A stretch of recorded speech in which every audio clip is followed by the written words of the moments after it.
Oke, assalamualaikum warahmatullahi wabarakatuh. Selamat bertemu kembali dengan saya. Di sini kita akan ngobrol-ngobrol sedikit ya, santai mengenai seperti materi yang kemarin kita sudah membahas tentang landasan, mulai dari hakikat, kemudian landasan, kemudian komponen-komponen apa saja sih yang ada di kurikulum. Nah, ini di sini saya akan menghadirkan narasumber yang sangat keren ya. Ini beliau ini kan lulusan dari luar negeri. Ya kan kita pengen tahu. PMS juga luar negeri, Pak. Luar negeri. Swasta. Luar negeri. Ya, di luar negeri. Nah, di sini saya ingin tahu sih sebenarnya seperti apa sih kalau kurikulum di Indonesia. Mungkin kita sudah mengalaminya ya, mulai dari TK, SD, SMP sampai kita kuliah. Nah, kalau di luar negeri bagaimana? Mungkin dari yang pertama dulu Pak, dari mungkin landasannya kira-kira itu kalau di luar negeri itu berdasarkan apa saja sih? Nah, kalau misalkan kemarin kan di Indonesia ada yang berdasarkan sosiologi ataupun culture-nya bagaimana apa. Jadi di Indonesia ini diarahkan ke sini. Kalau di luar negeri sendiri bagaimana? Untuk landasan kurikulum sendiri, menurut saya itu sepertinya setiap negara itu punya landasan yang sama aspeknya itu. Yang jelas karena kan pengembangan kurikulum itu kan harus disesuaikan dengan karakteristik sosial budaya masyarakatnya juga, kemudian juga perkembangan iptek juga. Jadi memang hal-hal seperti landasan filosofis negaranya, sosiologis, termasuk iptek juga harus diperhatikan. Dan termasuk budaya yang sangat melekat karena kan salah satu fungsi kurikulum kan fungsi konservatif ya, mewarisi nilai-nilai budaya masyarakat tertentu gitu. Kemudian juga kalau misalkan saya melihat sendiri di kurikulum di Hong Kong sendiri, misalkan di Hong Kong mereka selain punya tujuan nasional tersendiri kurikulumnya sama seperti kita di Indonesia, juga mereka menerapkan landasan-landasan tadi, budayanya juga, filosofis dan tujuannya itu iptek, termasuk pengembangan iptek itu juga menjadi pertimbangan untuk membentuk kurikulum. Jadi kalau misalnya landasan sepertinya ya sama. Cuma situasinya tergantung ya, menyesuaikan. Mungkin ini salah satu saja. Mungkin kalau budayanya memang seperti apa sih kalau masyarakat di Hong Kong yang kira-kira membedakan dengan budaya masyarakat di Indonesia? Yang membedakan mungkin Indonesia kan kita luas sekali ya. Indonesia itu lebih dari 17.000 pulau, 800 bahasa dan suku bangsa itu sangat beragam. Kemudian kita konteks geografisnya juga berbeda sekali. Sedangkan Hong Kong itu kan walaupun kepulauan dia lebih kecil dan itu lingkupnya memang ya lebih kayak kota, kalau city of country kayak Jogja itu misalkan kecil sekali. Dan perbedaannya dari segi mungkin pandangan ya, cara mereka memandang sesuatu dan cara mereka belajar. Kalau yang saya lihat, karena mereka itu lebih kayak international citizen, jadi masyarakat hubungannya kan Hong Kong itu kan salah satu jadi the lead of finance leader ya, nggak cuma di Asia tapi juga di dunia. Jadi kontak dengan masyarakat internasional itu juga sering, jadinya masyarakatnya mereka lebih fight, kayak jiwa kompetitifnya tuh tinggi sekali. Bahkan anak SMA dia kelas 1 aja dia sudah belajar banyak sekali termasuk robotik. Dan ketika saya tanya anak SMA itu apa yang kamu inginkan, apa yang kamu cita-citakan, mereka sudah tahu. Saya harus belajar ini, sudah belajar itu, kenapa saya ikut ini, kenapa itu. Dia sudah punya motivasi diri sendiri. Jadi kurikulum bisa lebih disesuaikan, lebih dispesifikkan sejak dini pun bisa. Dan tapi yang saya lihat konsep di Hong Kong itu masih drilling system. Jadi anak-anak itu dipaksa ya belajar dengan tuntutan tugas yang banyak juga, pagi sampai sore. Lebih banyak dari tugas di Indonesia. Kadang-kadang kan kita di Indonesia sudah. Iya, menurut saya seperti itu. Bahkan menurut saya itu orang sana itu lebih di-push daripada orang Indo itu sendiri. Mereka itu full karena di drill itu tadi ya. Dan sebenarnya kalau kita melihat pun di Korea Selatan mereka belajarnya tuh Senin sampai Sabtu, pagi sampai malam jam 9 malam. Itu untuk anak sekolahnya. Mampu. Mereka ya terlihat sekarang Korea Selatan seperti apa ekonominya. Tapi memang angka dampaknya adalah angka stresnya tinggi. Jadi itu harus diimbangi juga dengan bimbingan konseling, kemudian ya karena kan kita tahu kasus bunuh diri di Korea Selatan pun tinggi juga. Jadi emang kita harus menemukan cara-cara terbaik yang disesuaikan dengan kita masyarakat Indonesia. gitu. Jadi berbeda ya culture dan emang sistemnya itu masih detail kalau di Asia. Berbeda dengan kita mungkin di Eropa, teman-teman yang di Eropa itu mereka lebih fleksibel. Jadi kayak di Finlandia itu kan mereka sehari paling belajar itu cuma berapa jam? 3 sampai 4 jam saja untuk anak usia dini. Edukasi di sana walaupun sebegitu hanya segitu jam tapi hasilnya bagus. Tapi itu juga harus berlandaskan lagi kepada budaya masyarakatnya. Bagaimana? Dan saya nggak yakin kalau di Indonesia anak sekolah bebas yang nggak dikasih tugas, apa anak kita mau belajar? Nah tapi kalau di sana ya mereka tuh self motivationnya itu tinggi, mau belajar, nggak dikasih tugas, ini kamu belajar apa yang kamu suka, mereka tuh mau belajar. Tapi kita nggak dikasih tugas nggak belajar, dikasih tugas ya masih malas kayak gitu, mengeluh kayak gitu. Nah seperti apa ya, harus disesuaikan lagi dengan kondisi masyarakat kita. Betul sekali ya. Jadi itu memang penyusunan kurikulum memang harus disesuaikan. Salah satunya betul. Dari aspek sosial dan juga culture ataupun budaya dari masyarakat. Ya, kalau Iptek jelas sudah pasti berbeda-beda ya, masing-masing negara mereka juga harus mesti Indonesia ya pasti berbeda dengan yang betul sekali. Dan di Indonesia mungkin penerapan Ipteknya juga di lingkungan sekolah berbeda dengan negara-negara yang maju seperti Singapura, Hong Kong itu kan juga mungkin sudah juga secara filosofis juga mungkin berbeda orientasinya. Betul sekali. Mungkin kalau di negara maju ataupun di negara yang lain bisa lebih berbiasa untuk kepentingan finansial, betul. Mungkin bisa. Iya, mungkin ya salah satu kayak kita di landasan pendidikan kita kan salah satu membentuk manusia yang bertakwa, beriman, cakap. Itu kan di landasan di Undang-Undang Nomor 20 Tahun 2003 tentang tujuan pendidikan nasional. Jadi itu tujuan nasional kita. Setiap negara mungkin berbeda. Di Hong Kong itu mungkin nggak ada ya, setahu saya nggak ada memberikan manusia yang bertakwa, beriman kepada Tuhan, itu nggak ada. Karena memang kondisi masyarakatnya mereka itu rata-rata tidak beragama. Manusia yang bisa memiliki uang banyak. Wah, itu bisa jadi. Kan tergantung juga. Ya, sebagai human capital. Tapi salah satunya kecakapan abad 21 yang mereka tekankan kan 21st century skill. Jadi skill-skill abad 21 mereka benar-benar masukkan ke dalam kurikulum.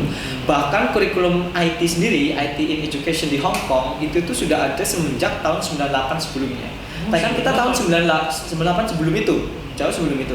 Tapi kan kita di Indonesia tahun 98 kan sedang moneter krisis moneter. Jadi tahap negara lain sudah mengembangkan ICT di dalam kurikulum sudah dimasukkan. Tahun itu kita masih bagaimana masa-masa reformasi kan, menyelesaikan masalah nasional. Jadi berbeda setiap negara tantangannya.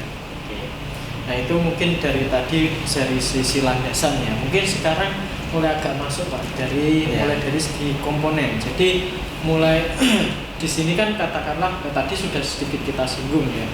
Komponen kurikulum kan ada 4 ya kita ketahui, yaitu mulai dari tujuan, kemudian isi atau kontennya, kemudian prosesnya, kemudian yang terakhir evaluasi. Itu kan juga semuanya pasti akan didasarkan pada landasannya begitu. Jadi misalkan katakanlah tujuan nasional. Kalau di Indonesia kan tadi ya sesuai dengan Undang-Undang Nomor 20 Tahun 2003 ada 9 poin di sana ya. Nah, kalau mungkin di Hong Kong sendiri apakah Bapak kira-kira komponennya? Itu untuk tujuan dulu. Kira-kira tujuannya apa, kira-kira paham apa enggak? Atau mungkin bisa dilihat dari ketika ada kuliah? Kalau dilihat ketika saya kuliah, tujuannya mereka membentuk masyarakat yang ya secara kompetensi skill itu mendukung ke abad 21, termasuk kayak digital literacy, kemudian termasuk kompleks problem solving, bagaimana communication, kemampuan mereka komunikasi, critical thinking, kreativitas, itu yang sangat mereka tekankan sekali yang saya lihat. Itu untuk tujuan. Itu dari segi tujuan. Ya. Kalau dari segi mungkin konten, kira-kira bagaimana perbedaannya mungkin dari yang selama ini ada jaringan di Indonesia? Kalau dari segi konten dan komponen, mungkin dari komponen kurikulum itu sama. Kayak komponen kurikulum kan pasti ada tujuan, kemudian ada isi atau bahan materi, kemudian juga ada assessment atau penilaian, yang tadi juga ada evaluasi seperti apa, itu sama sekali. sama. Bahkan waktu itu ketika RPP itu sebenarnya mirip sekali, komponen itu sama, cuma formatnya saja yang berbeda, tapi isinya itu semuanya sama. Ada pendahuluan, inti. Ada pendahuluan dan inti, bagian pembelajarannya, apa sumber belajarnya dari mana, kemudian evaluasinya, asesmennya seperti apa, rubrik penilaiannya seperti apa, itu kita sama. Jadi yang sebenarnya diterapkan di Indonesia itu sama, hanya saja membedakan kadang mungkin kualitas gurunya seperti apa, kemampuan mereka mengorganisir kelas atau merekayasa pembelajaran itu seperti apa, itu juga sangat menentukan mungkin sekali. kalau dari segi jenjang Pak, kalau di Indonesia kan di konten ini kan juga masuk dalam perjenjangan. Ketika kita ada 3 jenjang ya untuk yang wajib SD, SMP, SMA. Nah, bagaimana kalau di sana ada nggak SD, ada nggak SMA, terus SMP itu berapa tahun bisa? Kalau di Hong Kong yang karena pengaruh British culture-nya juga tinggi, mereka menerapkan sistemnya itu mirip prinsip UK. Jadi kalau pembelajaran mereka sebenarnya sama, primary school atau elementary school untuk SD itu sama 6 tahun. Kemudian untuk selanjutnya itu 3 tahun dan selanjutnya juga sama sebenarnya 3 tahun. Tapi yang membedakan itu di sana itu ada diploma, kayak kita sebenarnya postgraduate diploma pun ada, diploma pendidikan untuk jenjang college sebelum mereka universitas. Jadi adalah yang langsung universitas tapi ada yang memilih diploma kayak kita kan, ada diploma juga, ada vocational school juga, ada international school juga. Tapi untuk kurikulum mereka kayak dibebaskan. Beberapa sekolah itu mereka menggunakan tetap bahasanya itu Cantonese sehari-hari. Tapi karena salah satu bahasa resmi di sana bahasa Inggris, bahkan sekolah di sana walaupun sekolah negeri itu menggunakan English as a medium, jadi pakai bahasa Inggris. Termasuk kampus saya itu semuanya full menggunakan bahasa Inggris. Jadi kayak misalnya di UGM, UI kayak gitu, ibaratnya itu kampus negeri tapi mereka full menggunakan English, bahasa Inggris. Dan ya selanjutnya yang apa aja tadi yang membedakan? Oh, kalau untuk S2. Kalau S2 di Indonesia kan kita 2 tahun ya. S1 4 tahun, S2 itu S2 2 tahun. Tapi kalau di Hong Kong S1 itu bisa 5 tahun, tapi dia double degree. Jadi misalkan S2 gitu. Enggak, ada juga program langsung S2. Jadi misal saya mahasiswa di Faculty of Education, Fakultas Pendidikan. Tapi saya mengambil itu mata kuliah mayor saya ya sebagai Bachelor of Education, sarjana pendidikan. Tapi saya mengambil course di Faculty of Science itu nanti mungkin biologi. Jadi gelar saya itu nanti misalkan SPD SC gitu. SPD SC. Jadi 2 gelar itu 5 tahun ditempuh dalam 5 tahun. Jadi ada gelar mayor sama minor. Ya. Itu juga bisa. PTI mungkin dengan teknik SPD ST. Oh, itu juga bisa. Itu mungkin dan juga kan mungkin sekarang mungkin kurikulum dari Pak Mas Menteri juga kan diarahkan untuk kita bisa merdeka belajar juga ya, walaupun itu hitungannya cuma sekitar 3 semester atau 1 semester ya di luar prodi. Nah, yang dua lain biasa di luar PT. Nah itu kan semoga nanti bisa anaknya juga. Ya itu betul sekali, itu ke depan bisa. Tapi kayaknya kalau untuk kurikulum ini belum sampai ke gelar ya. Belum. Nah mungkin hanya kontennya dari segi konten saja. Mungkin kita ke depan kalau bisa gelar bisa. Bahkan ada program baru Pak. Bagaimana? Dia itu kuliah 5 tahun, 5 sampai 6 tahun itu 4 gelar di kampus saya. Dan kuliahnya itu nggak cuma di kampus saya, tapi kerjasama dengan Cambridge University. Jadi kan Cambridge kan salah satu top university in the world ya. SKS-nya lebih banyak atau sebenarnya SKS? Jadi kan kalau S2 di Hong Kong yang sistemnya UK dan beberapa kampus luar negeri, S2 itu cukup 1 tahun untuk full time. Jadi full time itu prinsipnya 1 tahun, tapi 1 tahun itu bukan 2 semester, tapi 3 term kayak catur bulan, 4 bulan. Jadi kalau yang 4 gelar itu udah sama S2. Jadi gelar S1-nya 2, gelar S2-nya 2. S1-nya pertama di Hong Kong U, kemudian juga 2 tahun di Cambridge U, kemudian lanjut 1 tahun lagi di Cambridge sama di Hong Kong. Jadi itu gelarnya 4. Biasa. Jadi berarti itu 3 tahun untuk S1, 2 tahun untuk tambah itu tadi ya 1 tahun itu tadi ya. Iya. Bedanya ya. SKS-nya itu tapi untuk mata kuliah yang sama mereka enggak. Hanya mereka tuh mengambil mata kuliah yang belum ada di kampus sebelumnya. Oh ya. Kalau sudah ada ya ngapain diambil lagi dulu. Itu sebenarnya mirip sekali kampus Merdeka sekarang kita yang kita bisa nanti kuliah di kampus lain kan. Mungkin kita ada MOU itu kerjasama Jadi gelarnya tuh dari kampus kita dan iya, kampus kita bisa kerja di Kita nggak tahu berbagai nanti. macam posisi. ke depan perkembangan. Oke, itu dari segi konten ataupun isi ataupun materi. Nah, kalau proses, nah itu sudah sempat jenengan singgung tadi ya. Kalau prosesnya, kalau di sana mungkin yang membedakan dari kualitas gurunya, memang sebenarnya bagaimana sih proses pelaksanaan kurikulum di sana? Mungkin dari segi pengajarnya, mungkin juga dari stakeholder yang lain yang berperan di sana. Di sana guru itu sama prinsipnya yang ditarakan oleh Mas Menteri Pak Nadiem. Ada kebebasan guru untuk merekayasa pembelajaran di kelas. Yang penting mereka ada KIKD-nya lah, ada tujuannya itu jelas, yang juga dilandaskan oleh tujuan sekolahnya itu mau mencetak lulusan seperti apa. Kemudian guru itu juga punya hak untuk merekayasa. Jadi yang mereka yang benar-benar di-develop sekali itu juga professional development gurunya. Jadi guru itu letaknya memang penting sekali di situ. Walaupun kurikulum itu dirubah, kalau gurunya itu sama aja, pasti akan seperti itu. Tapi kalau gurunya ditingkatin kualitasnya, kemudian tahu gimana merekayasa dengan baik, pasti juga kualitas pembelajaran meningkat. Dan bisa tujuan dari kurikulum bisa tercapai. Dan memang kayak Singapura sendiri kan, Singapura, Finland, guru itu menjadi kayak pekerjaan yang emang bagus ya, yang sangat dinanti. Kayak di Hong Kong sendiri, tiap gaji guru itu sekitar gaji pokoknya 60-70 juta kalau salah, 50-60 juta. Itu? Dan itu belum tambahan insentif yang lain.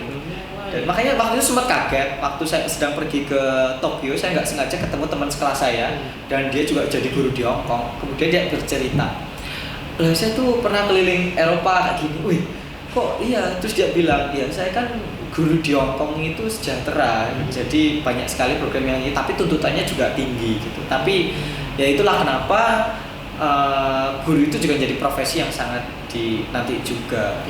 Tapi itu juga menuntut kualitasnya juga akhirnya bagus. Dan teman saya itu kuliah S2-nya 2 kali. Saya tanya, kenapa kamu kuliah lagi S2 mata kuliah IT in Education dan pakai biaya sendiri, dan dia guru SD?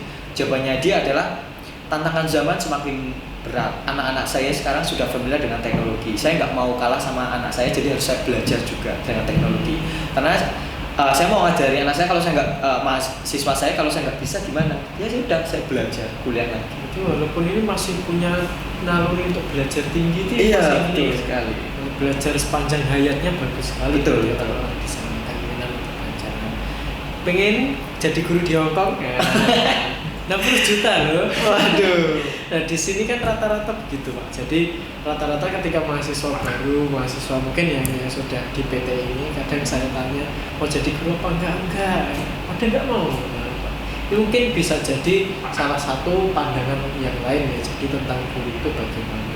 Terus karena guru itu kan bisa terus belajar ya. Kalau Ya, betul. jadi guru, Jadi guru itu jadi terus kita belajar. tidak jenuh. Jadi Betul. ketika kita menjadi guru itu tingkat kejenuhannya itu lebih rendah dibandingkan kalau yang bekerja di kantoran. Ya, betul. Itu dari proses ya. Mungkin kalau ini contohnya saja Pak mungkin. Memang kalau di sini kan metodenya ya seperti itu ya, guru ngajar. Memang kalau di sana bagaimana sih? Sebenarnya metode-metode yang di Indonesia itu unik di sana. yang sering ditekankan ya kalau di kelas itu kita sering pakainya yang experiential learning. Kemudian experiential learning itu siswa itu biar mengalami sendiri. Karena pembelajaran yang akan diingat oleh siswa itu ketika siswa itu mengalami. Jadi kalau misalkan ceramah kayak gitu itu pasti 1-2 hari mereka lupa. Tapi kalau dia mengalami pembelajaran itu sendiri, pasti dia memorinya akan teringat. Oh, ketika belajar itu saya mengalami ini, saya belajar ini. Jadi experiential learning, experience, belajar dari pengalaman. Betul sekali. Jadi itu sangat ditekankan sekali. Makanya banyak sekali program-program dari sekolah itu membuat siswa itu agar dia mengalami pembelajaran itu sendiri. Sebenarnya pembelajaran tematik yang kita di SD itu juga mengarah ke situ. Mengarah ke situ biar siswa itu belajar sendiri, menemukan sendiri, menganalisis sendiri biar ilmunya itu lebih paham dan lama gitu. Itulah mengapa teman-teman ini kalau sudah rata-rata di jenjang perguruan tinggi itu biasanya diberikan penugasan. Itu tujuannya apa ya? Supaya teman-teman ini bisa belajar secara mandiri. Betul. Contoh kalau tidak dikasih tugas, kalian keluar nanti bisa apa? Betul. Itu akan menjadi. Memang juga, ini satu lagi yang harus ditekankan juga self-directed learning. self directed learning. Directed learning. Jadi itu tuh penting sekali. Apalagi kita sebagai mahasiswa. Namanya self directed learning itu tuh kita sebagai mahasiswa atau pembelajar tuh merasa bahwa kebutuhan belajar itu datang dari kita sendiri. Jadi kita tuh mau belajar terus-menerus, nggak hanya mengandalkan dari dosen terus belajar. Itu tuh penting sekali. Dan itu kita ditekankan juga bagaimana guru itu bisa membantu siswanya untuk mencapai mereka tuh self-directed learning. Itu kan ada tips-tipsnya, itu bisa dipelajari juga. Pertama yang penting menumbuhkan motivasi belajar, itu salah satunya. Lambat laun menemukan bahwa dengan sendirinya saya tuh mau belajar. Itu penting sekali juga. Jadi bagaimana menumbuhkan siswa itu mau belajar dengan sendirinya. Betul sekali. Jadi seperti itu. Jadi mungkin itu awalnya apakah mulai dari paksaan dulu atau bagaimana? Atau mereka memang dari ketika masuk kuliah dan lain sebagainya udah mereka self learning-nya sudah bagus atau bagaimana kira-kira? Selain dari kalau prinsip paksaan itu mungkin kurang tepat, tapi memberikan pemahaman bahwa kebutuhan belajar itu kebutuhanmu dan untuk masa depanmu. Menyadarkan siswa atau anak-anak kita bahwa tantangan zaman itu semakin berkembang dan kompleks. Jadi yang kayak saya kaget itu ketika saya kan waktu di Hongkong jadi mentor untuk anak SMA dari seluruh dunia, termasuk ada dari Indonesia. Perbedaan mindset yang terlihat dari anak-anak SMA kita adalah ketika sekolah mereka itu masih hanya sebatas sekolah aja, sekolah bermain, pulang, tapi mereka nggak tahu pandangan ke depan itu mau ngapain. Tapi ya itu kayak waktu itu saya mentornya anak SMA yang baru masuk kelas 10. Dia udah tahu saya itu nanti setelah lulus saya mau kuliah di Amerika, saya harus belajar. Terus kemudian saya ajak dia ke Bali ikut simposium. Nah ini kan tapi kamu pakai uang sendiri. Terus dia jawabnya nggak apa-apa, saya akan menabung karena saya butuh belajar. Tantangan zaman sudah seperti ini, saya nggak apa-apa. Habis ini nanti saya ke Italia. Itu anak SMA kelas 1. Saya akan anak SMA kelas 1. Saya harus belajar, saya terus cinta dunia electrical sama engineering gitu. Saya harus belajar robotik, saya belajar ini, harus banyak sekali pengalaman yang saya dapat. Itu anak SMA. Dan saya tanya kenapa kamu tahu ini gitu. Ya, saya melihat tantangan masyarakat seperti ini, kompleks, dunia itu kompleks. Eranya sebenarnya jadi pemahaman seperti itu yang harus kita kasih tahu ke anak-anak kita juga. Itu mungkin wawasan global kita juga ya sebagai dosen ataupun guru untuk biar bisa bagaimana memotivasi mereka tanpa adanya paksaan. Betul. Kalau paksaan memang kadang ya menimbulkan stres itu tadi. Ya. Jadi malah tadi yang harusnya tadi belajar malah nggak mau. Tapi sebenarnya prinsip paksaan itu kalau misal kadang kita dosen itu nggak memaksa sebenarnya karena memang tugas dan menurutnya sebenarnya nggak terlalu berat, cuma siswa atau mahasiswa tuh kadang merasa itu setiap dikasih tugas itu merasa berat. Jadi ada mindset juga yang harus dirubah dari mahasiswa itu. Jadi ketika diberi tugas itu harusnya dia tuh mencoba mencintai, menerima dan malah berarti saya punya kesempatan untuk belajar. Betul sekali. Dikasih tugas itu punya kesempatan untuk belajar. Betul sekali, mindsetnya harus dirubah. Gitu. Itu betul ya. Sesuatu yang insight baru ya buat saya juga mungkin. Oke, berarti langsung itu mulai dari segi proses ya. Banyak hal. Ternyata banyak hal sekali dari segi prosesnya. Yang terakhir mungkin dari segi evaluasi. Sebenarnya kalau evaluasi kalau mungkin dari di kita kan mungkin baru mungkin sebatas bisa dengan melakukan akreditasi untuk menjamin mutu kalau kampus ini baik, kalau misalkan kurikulum ini sudah baik apa belum, ataupun mungkin kalau evaluasi di sana sebenarnya bagaimana sih? Mungkin dari level mikro dulu ya, mikro dulu di kelas sampai makro. Kalau level di kelas prinsipnya sama kayak tempat kita evaluasi misalkan di kelas pakai assessment, dan juga sistem di Asia kita tuh masih kayak ada national exam atau masuk perguruan tinggi, ujian masuk perguruan tinggi. National exam. Iya. Kalau di Hongkong langsung lebih ke perguruan tinggi ya, SBMPTN. Oh ya. SBMPTN itu untuk masuk itu emang salah satu momok juga untuk kita orang-orang di Asia. Sebenarnya Asia itu juga terkenal oleh orang-orangnya itu fight dan akademik sekali gitu. Itu prinsipnya masih sama seperti itu juga. Kemudian kalau di level makro yang saya tahu, kalau masalah akreditasi itu mereka punya kebebasan tersendiri. Jadi mungkin sebenarnya kebijakan kampus Merdeka itu memang dilihat dari luar ya. Kayak kampus saya di Hong Kong beberapa prodi itu mereka nggak diakreditasi sama pemerintah. Jadi terserah. Misalnya prodi itu dia mau mengambil dari lembaga akreditasi mana terserah. Kalau mau belum diakreditasi ya silakan belum. Jadi terserah juga, ada kebebasan tersendiri untuk masalah akreditasi atau evaluasi. Dan Betul. mungkin kalau di sana malah fokusnya itu tidak memikirkan akreditasinya, tetapi kontennya apa, Betul. bagaimana menjalankan Kebutuhan konten, zaman. bagaimana memberikan output yang berkualitas. Mereka fokusnya adalah apa yang mereka pelajari harus sesuai dengan kebutuhan zaman saat ini dan masa mendatang. Makanya kayak di fakultas saya sendiri itu tadinya itu saya masuk divisi sendiri, namanya divisi Information and Technology Studies, tapi sekarang udah nggak ada. Dia dikombinasikan dengan disiplin lain. Jadi yang tadinya satu fakultas itu ada 6 divisi, sekarang cuma ada 3. Karena kebutuhan zaman itu antara bidang ilmu itu harus bekerja bersama. Mungkin dulu itu yang namanya jurusan bisnis, dia kuliah bisnis, ekonomi, tapi sekarang kan ada yang namanya social entrepreneur di gabungan, ada digital marketing, ada jurusannya tersendiri kan, ada gabungan digital sama marketing, ada gabungan antara sosio sama entrepreneur. Jadi antar bidang ilmu itu bergabung mereka. Dan itu yang saya lihat di sana. Berarti kalau di sana pembukaan prodi juga memang otoritas dari kampus. Otoritas dari kampus, betul sekali. Otoritas dari kampus. Seperti sistem kita ya PTNBH sekarang. Iya, betul. Ya bisa membuka prodi. Luar biasa sekali dari Pak Dika. Materi kita pada pagi hari ini luar biasa. Kita mendapatkan beberapa pengalaman ya paling tidak kita pengetahuan dari bagaimana sih pelaksanaan kurikulum di luar negeri, bagaimana kalau dibandingkan dengan yang di Indonesia. Itu mungkin materi kita hari ini. Nah, untuk teman-teman sekarang tugasnya adalah silahkan kalian mencari bagaimana sih kurikulum di negara-negara yang lain, bebas. Misalkan kalian memilih negara Jepang, silahkan cari resource dari internet ataupun dari mana yang kalian ketahui. Kalau di Jepang itu bagaimana sih, mungkin dari komponennya, mungkin dari landasannya itu bagaimana, memang sosial budayanya orang Jepang itu bagaimana sih, kenapa kok pendidikannya seperti itu. Betul. Mungkin bisa dari Jepang juga bagus. Mungkin bisa dari yang bagus itu Finland ya Pak juga ya, mungkin Finland bisa diangkat. Tapi kalau bisa terakhir, Finland memang salah satu jadi yang terbaik. Tapi juga kalau menurut PISA, kampus-kampus di Asia Timur pun sekarang di atas semua. Jepang, Korea Selatan, Taiwan, Hong Kong dan Singapura itu, dan terus China beberapa kota untuk Shanghai, Beijing itu juga top sekali. Itu untuk Mungkin PISA. bisa teman-teman nanti cari, kemudian nanti hasilnya bisa kita share bersama-sama untuk kita diskusikan. Oke ya. Itu saja untuk materi kali ini. Terima kasih sekali Pak Dika Sama-sama, bersama Pak Dias. kami di mata kuliah kurikulum dan pembelajaran. Mungkin itu saja, sampai jumpa minggu depan. Stay healthy ya semuanya, gak usah pergi main-main kalau misalkan itu tidak terlalu diperlukan. Saya akhiri, assalamualaikum warahmatullahi wabarakatuh. Waalaikumsalam warahmatullahi wabarakatuh.